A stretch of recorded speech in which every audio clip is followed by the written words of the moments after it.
रावसाहेब, काल एनसीपी पवार गटाचे 2 वर्धापन दिन पार पडले. त्यात प्रमुख नेत्यांच्या भूमिका मांडल्या गेल्या. अजित पवार असं म्हणतात की नुसतं आंदोलन करून काही होत नाही, तर सत्तेत राहून लोकांची कामं करावी लागतात आणि ध्येय प्राप्तीसाठी सत्ता ही महत्वाची असते. तर पवार असं म्हणतात की पक्ष फुटेल असं वाटलं नव्हतं.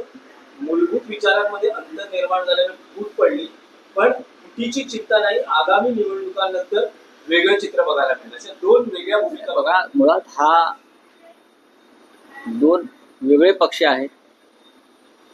त्यांच्या पक्षांच्या मेळाव्यावर त्यांनी मांडलेल्या भूमिकांवर आम्ही कशा करता मत व्यक्त करायचं.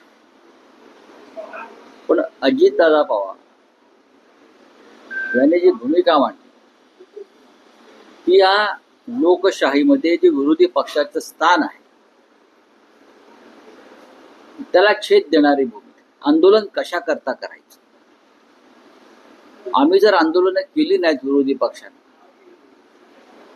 तर सत्ताधारी माजतील, राज्य देश लुटतील, महानगरपालिका जिल्हा परिषदा यांच्यावर डाके टाकतील, जनतेच्या प्रश्नांना कोणी वाचा फोडणार नाही.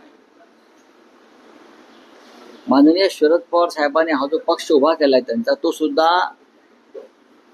नेतृत्व उभं केलं ते आंदोलनातून उभं केलं. शिवसेनेसारखा पक्ष हे एक आंदोलन आणि आम्हाला त्याचा अभिमान आहे.